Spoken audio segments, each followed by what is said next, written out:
Judges 2.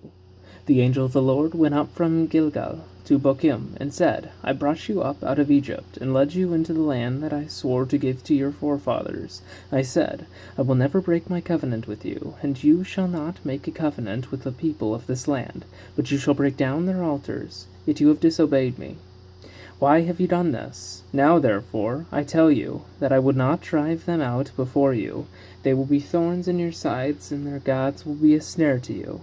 When the angel of the Lord had spoken these things to all the Israelites, the people wept aloud. And they called that place Bochim. There they offered sacrifices to the Lord, disobedience and defeat. After Joshua had dismissed the Israelites, they went to take possession of the land, each to his own inheritance. The people served the Lord throughout the lifetime of Joshua, and of the elders who outlived him, and who had seen all the great things the Lord had done for Israel. Joshua, son of Nun, the servant of the Lord, died at the age of 110, and they buried him in the land of his inheritance, at Timnath-Heres, in the hill country of Ephraim, north of Mount Gaash. After that whole generation had been gathered to their fathers, another generation grew up, who knew neither the Lord nor what he had done for Israel. Then the Israelites did evil in the eyes of the Lord, and served the Baals.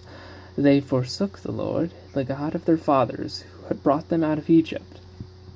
They followed and worshipped various gods of the peoples around them. They provoked the Lord to anger, because they forsook him, and served Baal and the Ashtoreths. In his anger against Israel, the Lord handed them over to raiders who plundered them. He sold them to their enemies all around, whom they were no longer able to resist. Whenever Israel went out to fight, the hand of the Lord was against them, to defeat them, just as he had sworn to them. They were in great distress. Then the Lord raised up judges, who saved them out of the hands of these raiders. Yet they would not listen to their judges, but prostituted themselves to other gods and worshipped them. Unlike their fathers, they quickly turned from the way in which their fathers had walked, the way of obedience to the Lord's commands. Whenever the Lord raised up a judge for them, he was with the judge and saved them out of the hands of their enemies, as long as the judge lived. For the Lord had compassion on them, as they groaned under those who oppressed and afflicted them. But when the judge died, the people returned to ways even more corrupt than those of their fathers, following other gods and serving and worshipping them. They refused to give up their evil practices and stubborn ways.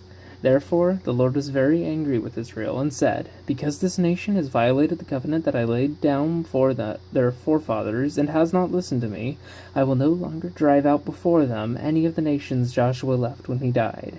I will use them to test Israel, and see whether they will keep the way of the Lord and walk in it as their forefathers did. The Lord had allowed those nations to remain. He did not drive them out at once by giving them into the hands of Joshua. End of Judges chapter 2.